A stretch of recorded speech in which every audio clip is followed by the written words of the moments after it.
अस्सलाम वालेकुम। कैसे हैं आप लोग? उम्मीद है आप लोग ठीक होंगे। जैसा कि आप लोग जानते हैं, हम लोगों ने 9th क्लास का fundamental of chemistry first chapter start किया हुआ है केमिस्ट्री का। तो लास्ट टॉपिक में हम लोगों ने आयन केमिकल स्पीशीज़ के बारे में पढ़ा था, जिसमें हमने आयन को स्टडी किया था।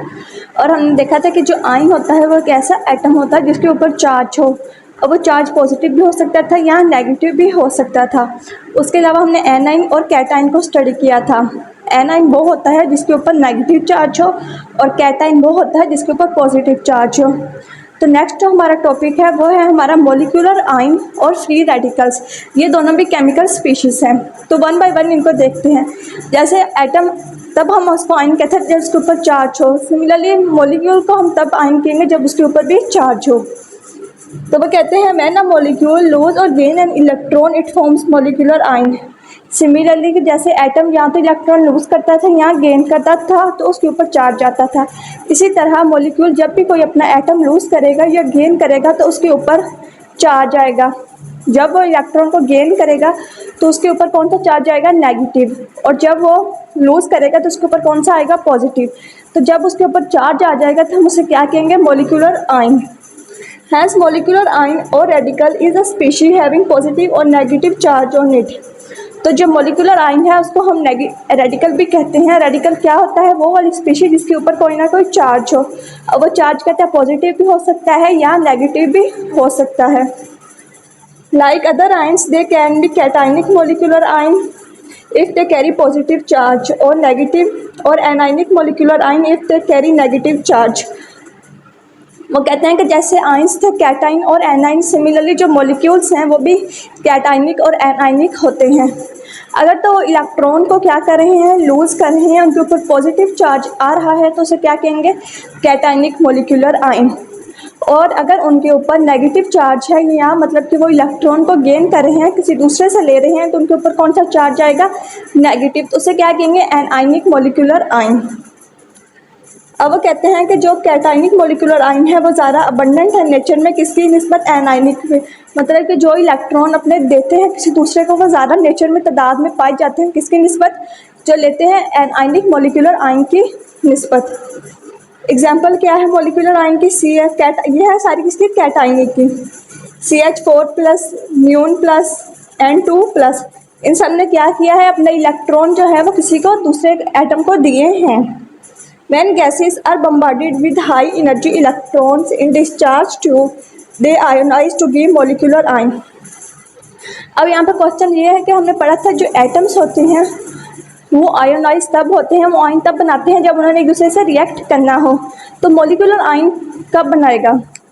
वो कहते हैं मोलिकुलर आयन तब बनाता है जब हम एक ग्लास की ट्यूब ले, डिस्चार्ज ट्यूब ले, उसके अंदर क्या करें? कोई भी हमारे पास गैस है, चाहे हमारे पास हाइड्रोजन गैस है, चाहे हमारे पास मीथेन गैस है, चाहे हमारे पास हीलियम गैस है, ये सारी क्या है? गैसेस है। इनको गैसेस के फॉर्म में एक उस ट्यूब के अंदर क्या कर दें?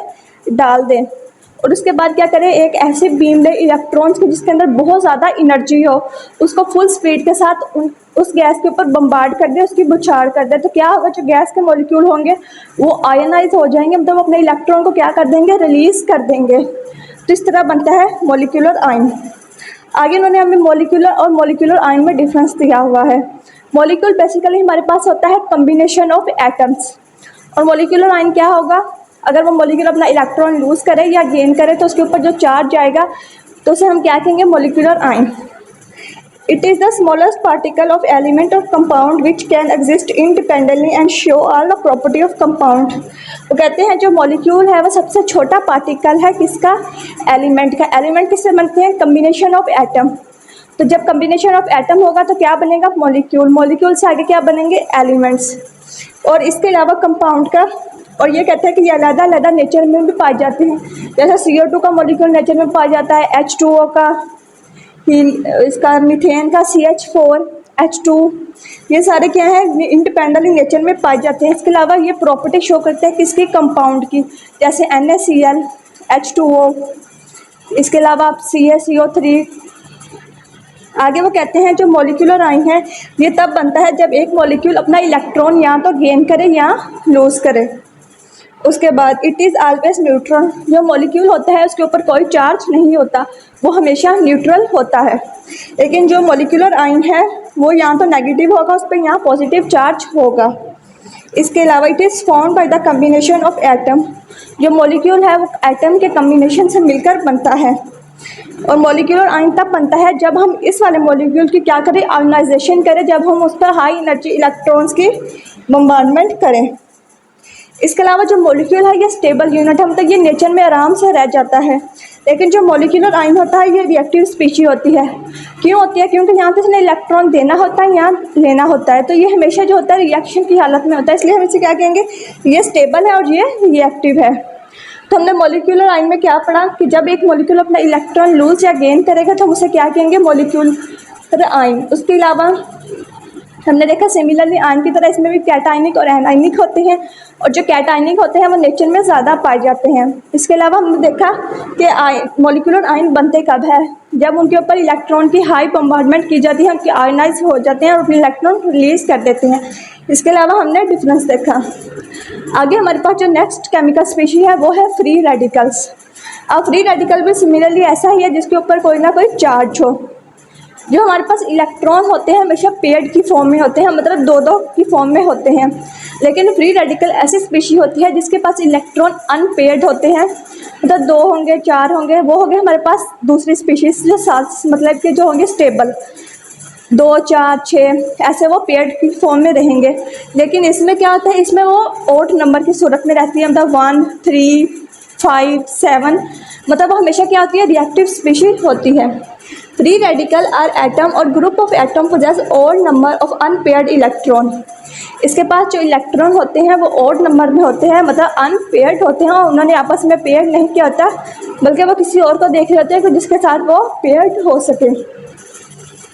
It is represented by putting a dot over symbol of element. इसके अलावा वो कहते हैं इसको हम किस चीज़ से रिप्रेजेंट करते हैं, इसके सिंबल के ऊपर एक डॉट लगाकर। जैसे H के ऊपर डॉट लगा तो इसका क्या मतलब है, H जो है एक फ्री रेडिकल है, इसके पास सिर्फ एक इलेक्ट्रॉन है।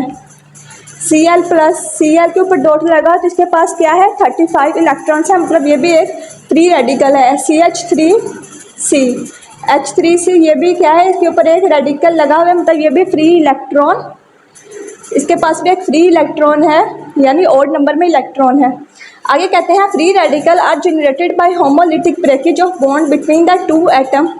फ्री रेडिकल बेसिकली बनते कब है, जब हमारे पास जो एटम है, जो मतलब कि एक मॉलिक्यूल है, उसके ऊपर जो है एनर्जी पड़े, लाइट एनर्जी बहुत ज़्यादा अमाउंट में, और लाइट एनर्जी में हीट एनर्जी भी ज़्यादा होनी चाहिए, और लाइट एनर्जी भी जैसे सनलाइट। तो वो कहते हैं ये तब बनते हैं जब 2 एटम के दरमियान जो बॉन्ड है, जैसे ये वाला होगा Cl ये इनका बॉन्ड है, तो ये इसके ऊपर जब सनलाइट एनर्जी या हीट एनर्जी पड़े तो क्या हो, ये ब्रेक हो जाए, इनकी क्लीवेज हो जाए, ये आपस में टूट जाए। और टूटे भी कौन सी क्लीवेज होगी, होमोलिटिक इक्वल, मतलब कि एक इधर चला जाएगा और एक इधर चला जाएगा। अब जब ये अलग-अलग हो जाएंगे तो इनके ऊपर क्या आ जाएगा, ये डॉट आ जाएगा, जिसका मतलब क्या है, ये फ्री रेडिकल है। अब वो कहते हैं जो फ्री रेडिकल है वो एक्सट्रीमली रिएक्टिव स्पीशी है, मतलब कि ये बहुत तेज़ी से दूसरी स्पीशी के साथ रिएक्ट करने की सलाहियत रखती है। Has it tendency to complete its octet. क्यों ये बहुत ज़्यादा रिएक्टिव होते हैं, क्योंकि इसको अपने इलेक्ट्रॉन का जो ऑक्टेट है, अपने 8 इलेक्ट्रॉन पूरे करने होते हैं। तो फ्री रेडिकल बेसिकली बनता था जब उसके ऊपर कोई एनर्जी, मतलब सनलाइट, और वो सनलाइट पड़े जिसमें हीट एनर्जी और लाइट एनर्जी दोनों हो, तो वो क्या करेगी, मॉलिक्यूल की होमोलिटिक ब्रेकेज करेगी, इक्वल उसको आपस में तोड़ देगी, और उससे जो स्पीशी बनेगी उसे कहेंगे फ्री रेडिकल, और जो हाई रिएक्टिव होगी। आगे हमारे पास डिफरेंस दिया हुआ है आयन और फ्री रेडिकल पे, कि इनमें दरमियान हम डिफरेंस कब कर सकते हैं, क्योंकि दोनों के ऊपर क्या होगा, चार्ज होगा। The atom which bear some charge. वो कहते हैं आयन वो वाले एटम होते हैं जिसके ऊपर कोई ना कोई चार्ज हो। ये भी रिएक्टिव स्पीशी है, ये भी रिएक्टिव स्पीशी है। ये रिएक्टिव स्पीशी क्यों है, क्योंकि इसने यहाँ इलेक्ट्रॉन लेना होता है, यहाँ देना होता है। और जो फ्री रेडिकल है वो ऐसा एटम है जिसके पास नंबर की जो इलेक्ट्रॉन है वो ओड नंबर में हो, तो इसने भी हमेशा रिएक्टिव स्पीशी रहना होता है। क्यों, क्योंकि इसने जो अपना ऑक्टेट है उसको कंप्लीट करना होता है। उसके बाद वो कहते हैं जो आयन है वो सॉल्यूशन में एग्जिस्ट कर सकते हैं क्रिस्टल लैटिक के फॉर्म में। मतलब कि अगर इसको आप जैसे NaCl है वो क्या है, एक आयनिक कंपाउंड है, जब आप उसको पानी में डालोगे तो वो क्रिस्टल लैटिक बना लेता है। और जो फ्री रेडिकल है वो कहते हैं ये भी सॉल्यूशन में और एयर में एग्जिस्ट करते हैं। Ion there formation is not affected by the presence of light. वो कहते हैं कि जो आयन है इनकी जो फॉर्मेशन है वो लाइट पे डिपेंड नहीं करती, मतलब सन ज़रूरी नहीं है कि उसके लिए सनलाइट हमें रिक्वायर्ड हो, लेकिन जो फ्री रेडिकल है इनके लिए जो लाइट है वो बहुत ज़्यादा मायने रखती है। लाइट क्या होनी चाहिए, फुल मतलब कि एक्सट्रीम लाइट होनी चाहिए, ज़्यादा सारी सनलाइट होनी चाहिए जिसके